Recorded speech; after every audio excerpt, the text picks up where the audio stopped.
Hey everyone, so this ASMR video has been long overdue. I'm going to be doing another film ramble, and I last did one of these in July 2014. That's 13 months ago, and every month since then I've kind of told myself that I will do another one, but always one video or another has taken priority.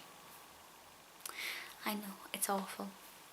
But as with the previous one, I have my notebook in front of me with all of the films that I've been watching, and I will go through it and talk about any that I think are noteworthy or worth mentioning at all.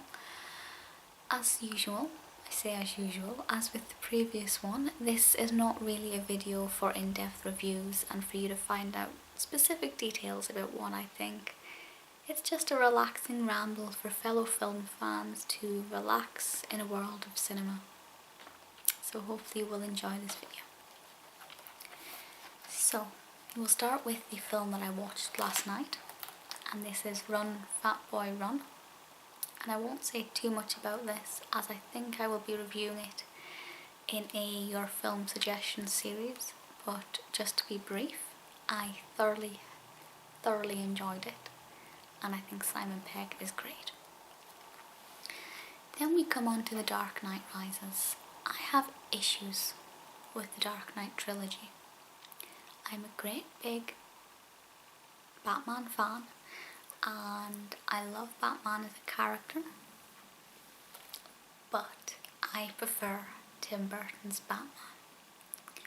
Now I may be biased because I'm a huge Tim Burton admirer, worshipper, but I have a valid reason for why I prefer Tim's, and it's because Burton's Batman addresses fantasy more than reality.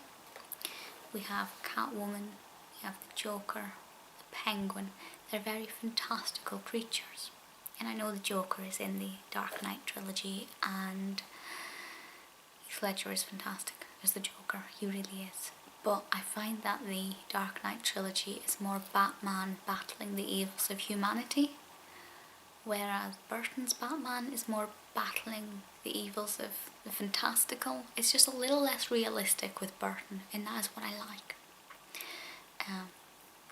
I just think the Dark Knight trilogy was a little harder to get into and become involved with. But maybe I'm just disgustingly biased, I don't know. Okay, then we have, let's see, Avatar. I watched Avatar, and I mean that's been out for 6 years, maybe 5 years, and it was good. I enjoyed it. Considering I'm not usually a sci-fi fan, some people may argue it's not sci-fi. I'm not sure what its official classification is for genre, but I enjoyed it. I wouldn't watch it again, I don't think, but if I was bored and it was on the TV, by all means I'd watch it. It's definitely an interesting concept. So yeah, I would recommend that. Okay, sticking kind of with the Batman theme, we have Birdman. I mean, Michael Keaton is fantastic. I mean, I love him as Beetlejuice, and I love him as Batman, and I love him as Birdman now. The film had quite a mixed reception. Personally, I think it was great. I think at times it was a bit slow. I think it was lacking things every now and then. But for the most part, I thoroughly enjoyed it, and I would definitely recommend Birdman. It could have been using a little bit more, I was going to use the word magic, that's not the right word to use, but you know, we do get to see him flying and things, and there are certain voices in his head, certain voices in his head and things which I think could have been done a little bit more. We could have had a little bit more of that, but for the most part I thought it was great. Plus I'm a huge theatre fan, so that really helped. Let's see what else we've got. Okay, we'll talk about the Minions film. Banana. King Bob. The Minions movie is wonderful. I kind of thought with spin-offs and things, they're sometimes not great, and when I heard there'll be a Minions film, I was a bit torn, because I love Despicable Me and I love Despicable Me 2. Honestly, the Minion film was fantastic. Minions is just brilliant. It's so funny, and you know, I love seeing animated versions of British landmarks, of London landmarks. That gets me so excited. I have a weird sense of excitement, but it is definitely good. And I don't think I really need to recommend it, because I think every review that I have read recommends it, and it's just thoroughly enjoyable. Let's see. Lucky Number 11 was a good one. Morgan Freeman's very good in it. I thought it was a very clever film. I'd never really heard of Lucky Number 11 before, but when I watched it I thought, actually this is great. Kind of gangstery. Basically it's about mistaken identity. If you've seen it, you'll know what that hand gesture means. If you haven't, then ignore it. And yeah, there are a lot of surprises in it. It always keeps me on my toes, and I think that's a very good thing about that kind of film, because often they can be quite predictable, and I thought Lucky Number 11 wasn't. We'll go with Gangsta Granny next. Gangsta Granny, David Walliams and Miranda Hart, a wonderful comedy duo. Basically it's about a little boy who stays with his granny, who is really boring, until he finds out that she used to be a gangster jewel thief, and they decide to go into the Tower of London to steal the crown.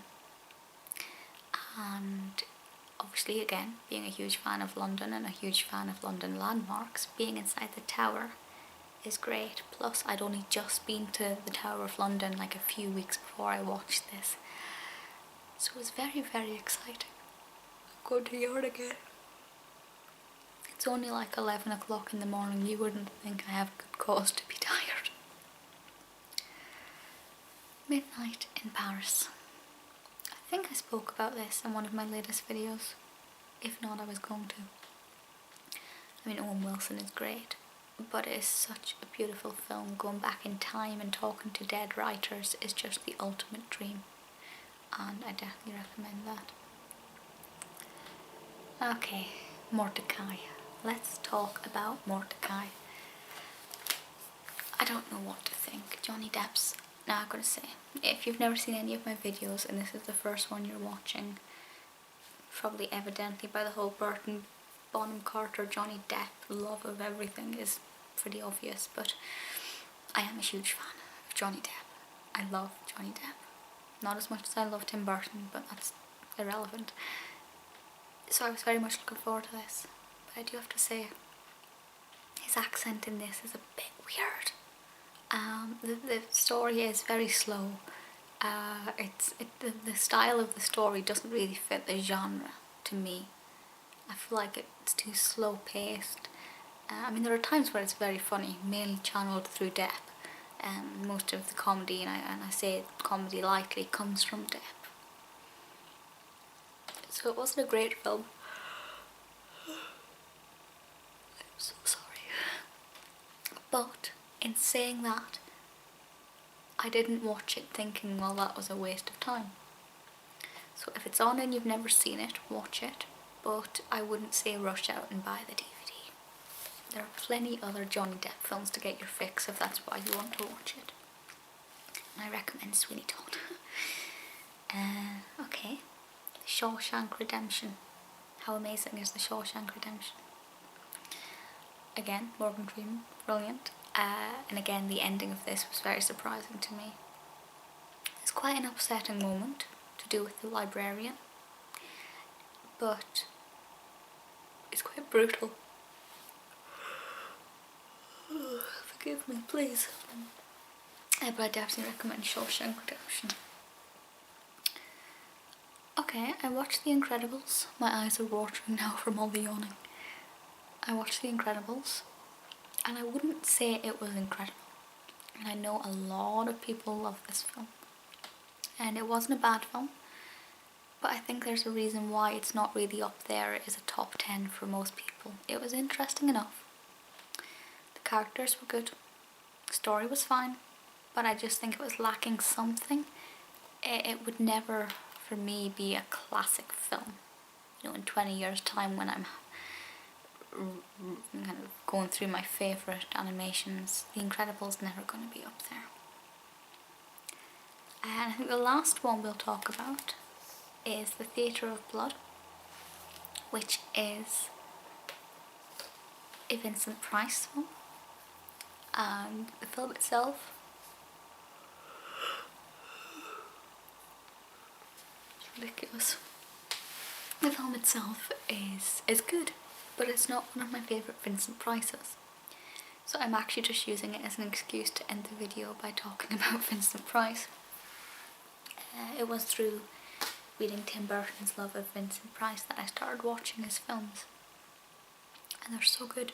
He is a very handsome man, and he is a very charismatic actor. He has the best facial expressions ever. And I just think he's grand. His films are great. I've only seen about 10 of them, maybe 9. But there's a massive catalogue to get through of his films.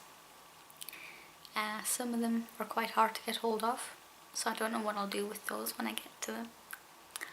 But if you've never seen a Vincent Price film, you have to. You absolutely have to watch any. They're just so good and thoroughly recommended. Right, I think we will leave this film ramble here. If you have any suggestions for any films you think I should watch, do let me know. And if you would like film rambles more regularly than one a year,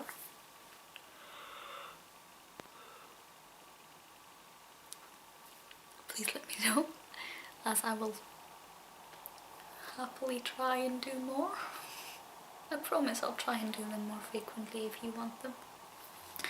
I know there are quite a few suggestions on my other requests on my other one to do more, and I have done another one.